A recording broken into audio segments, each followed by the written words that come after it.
My name is Rhonda Palmer, and I paid a private investigator $3,000 to follow my best friend of 20 years. Not because I thought she was cheating on anyone, not because I was jealous or paranoid, but because the woman who showed up to my house every Tuesday claiming to be Maya Thompson looked exactly like her, talked exactly like her, but wasn't her. Not completely. Something was wrong, and I could feel it in my bones. What the investigator uncovered wasn't an affair or a secret addiction. It was something so dark, so calculated, so unbelievable that when I finally called the police, they thought I was making it up. My best friend wasn't my best friend anymore. She'd been replaced, slowly, carefully, methodically, over the course of 8 months, by someone who studied her, copied her, and was planning to erase her completely, and I was the only one who noticed. Maya and I met in college at Spelman in 1999. We were roommates freshman year and stayed close ever since. She was my maid of honor at my wedding. I was hers. We lived 3 blocks apart in East Point, Georgia. Our kids went to the same school. Every Tuesday for the past 10 years, we'd have lunch together. Always Tuesday, always 12:30, usually at this little Caribbean spot on Old National Highway called Island Breeze. It was our thing, our sacred time, the one constant in both our crazy lives. Last March, something changed. Maya showed up to lunch on Tuesday and she looked perfect. Hair done, makeup flawless, outfit coordinated. But Maya never wore makeup to our Tuesday lunches. She always came straight from her morning jog in leggings and a t-shirt, hair in a messy ponytail, no makeup, completely comfortable. That was our thing. We didn't have to be on for each other. But that Tuesday, she was on. Full face of makeup, pressed clothes, heels even. "Girl, why you all dressed up?" I asked when she sat down. She laughed. "What are you talking about? I always dress like this." No, she didn't, and she knew she didn't. Over the next few weeks, more things felt off. Maya started ordering different food at Island Breeze. For 10 years, she'd gotten the same thing every single time, curry chicken with rice and peas, extra plantains. But suddenly, she was ordering oxtail, jerkfish, things she'd never touched before. When I pointed it out, she looked at me confused. "I've always liked oxtail, Rhonda. What's wrong with you?" But she hadn't. Maya had a thing about oxtail, said the texture grossed her out. We'd literally had conversations about it. Then there were the stories that didn't match up. She'd referenced things from our past incorrectly, like the time she brought up that party we went to in junior year where you met Gerald. Except I met my husband Gerald at a church function senior year, and Maya was there. She knew that. She was literally in the photos from that night. When I corrected her, she got defensive. Right, church function. I don't know why I said party. I'm just tired. But it kept happening. Small details about our shared history that she got wrong. Things Maya would never forget because they were our memories. The breaking point came in June, about 3 months into these weird changes. We were at my house and Maya was using my bathroom. She left her phone on my kitchen counter, and it buzzed with a text message. I wasn't trying to snoop, but the message preview showed on the lock screen. "Did you get the medical records yet? We need everything before the next phase." Medical records? Next phase? What the hell? When Maya came back, I asked her about it, casually. "Everything okay? I saw your phone buzz. Something about medical records?" Her whole face changed, just for a second, but I saw it. This look of panic, then it smoothed out into a smile. "Oh, that's just my cousin. She's applying for life insurance and asked me to help her get some documents from her old doctor. Nothing serious." But Maya didn't have any cousins. She was an only child, and both her parents were only children. I knew her entire family tree. There were no cousins. I didn't call her out right then. Something told me not to. But that night, I couldn't sleep. I kept thinking about all the little things that were off, the makeup, the food, the wrong memories, and now a text about medical records and a cousin that didn't exist. I did something I never thought I'd do. I hired a private investigator. His name was Marcus Webb, and he came recommended by a woman in my church who'd used him during her divorce. I met him at a coffee shop in College Park and told him everything. He listened without judgment, taking notes. Mrs. Palmer, I'm going to be straight with you. 9 times out of 10, when someone hires me for something like this, it turns out to be nothing. Stress, misunderstandings, normal life changes. Are you prepared for the possibility that your friend is just going through something and you're reading too much into it? I know Maya. I've known her for 20 years. Something is wrong. I can feel it. He nodded. Okay, I'll need some information. Her address, her routine, places she frequents. I'll follow her for 2 weeks, document everything, see if anything unusual comes up. My rate is $150 an hour plus expenses. It cost me $3,000 by the time everything was done. Money my husband Gerald didn't know I was spending. Money I pulled from my personal savings, but I had to know. I had to prove I wasn't crazy. Marcus called me 1 week into the surveillance. Mrs. Palmer, I need to meet with you in person, today if possible. The urgency in his voice scared me. We met at the same coffee shop. He had a folder full of photographs and printed documents. Your friend Maya Thompson, tell me what you see. He slid photos across the table. The photos showed Maya going about her daily life, grocery shopping, picking up her kids from school, going to the gym. Nothing unusual. I don't understand, I said. These just look like normal photos of Maya. Look closer, Marcus said, pointing to one photo. This is Tuesday morning at 9 a.m. She's leaving her house for the gym. He slid another photo over.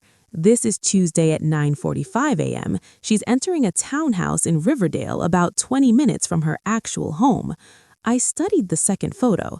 Maya was using a key to enter a townhouse I'd never seen before. She was carrying a large duffel bag. Maybe it's a friend's place, I suggested. Marcus shook his head. I thought so too, but watch this. He pulled up a video on his tablet. It showed Maya entering that townhouse at 9:45 a.m. Then at 12:15 p.m., a woman who looked exactly like Maya exited the townhouse and drove away in Maya's car. But it wasn't the same woman. I could tell even from the video. She held herself differently, walked differently. Does Maya have a twin? Marcus asked. No, I said immediately. She's an only child. I've known her since we were 18. There's no twin. Any siblings at all? Half siblings, maybe? No, her mother had complications after Maya was born. She couldn't have more children. Maya's told me the story 100 times. There's no secret sibling. Marcus leaned back, looking troubled. Then we have a problem, because there are 2 women who look identical to your friend, and they're trading places several times a week. He showed me more footage. The pattern was consistent. The real Maya, or who I assumed was the real Maya, would enter the townhouse in Riverdale. About 2 hours later, a different woman who looked exactly like her would leave and go about Maya's daily life, picking up her kids, going to her job at the nonprofit where she worked as a program director, showing up to our Tuesday lunches. The woman you've been having lunch with for the past few months, Marcus said carefully, that's not always your friend's Maya. Sometimes it's whoever this other person is. I felt sick. Actually nauseous. But why? Why would someone pretend to be Maya? And where's the real Maya when this is happening? Marcus continued his surveillance, but now he focused on the townhouse and the woman who was impersonating Maya. What he discovered was chilling. The impostor had been studying Maya for months, maybe longer.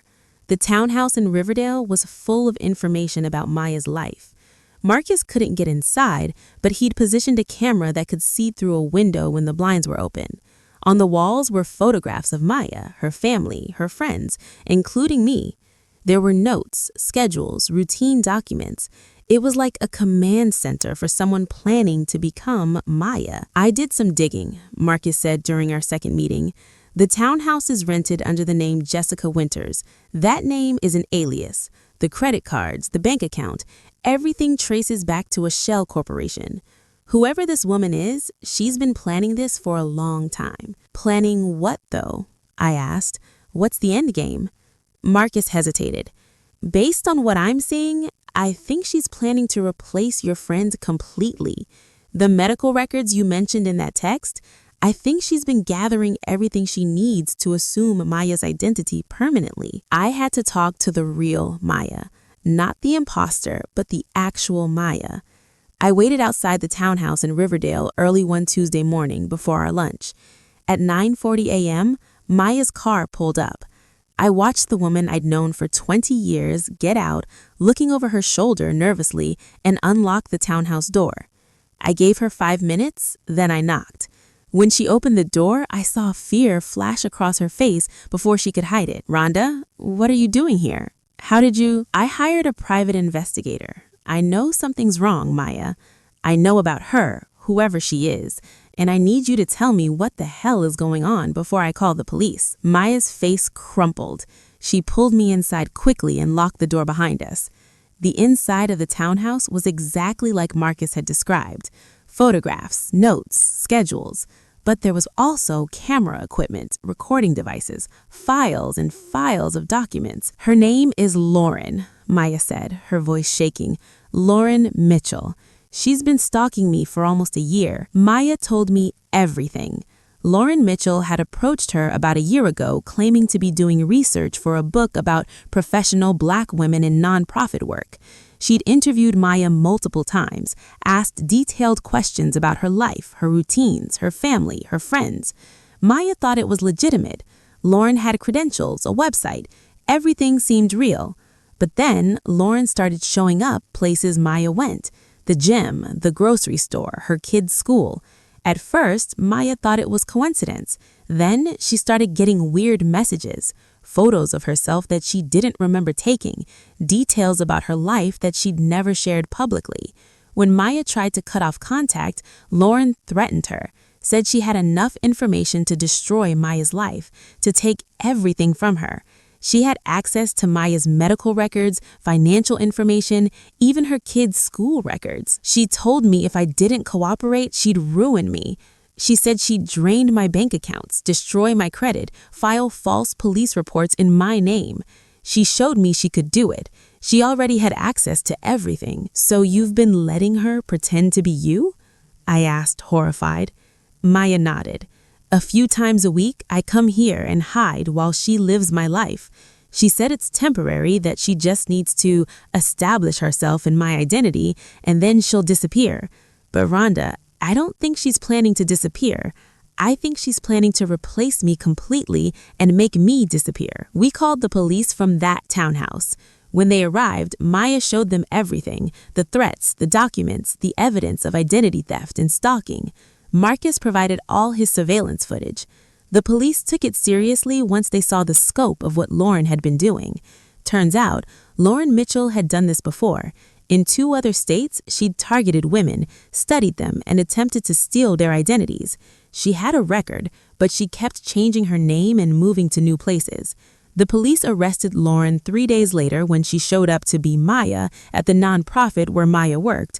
She'd been planning to quit Maya's job in Maya's name, withdraw all her savings, and disappear with Maya's entire life. They found a plane ticket to Costa Rica under Maya's name, scheduled for 2 weeks later. That was 9 months ago. Lauren is in jail now, awaiting trial for identity theft, stalking, fraud, and a dozen other charges.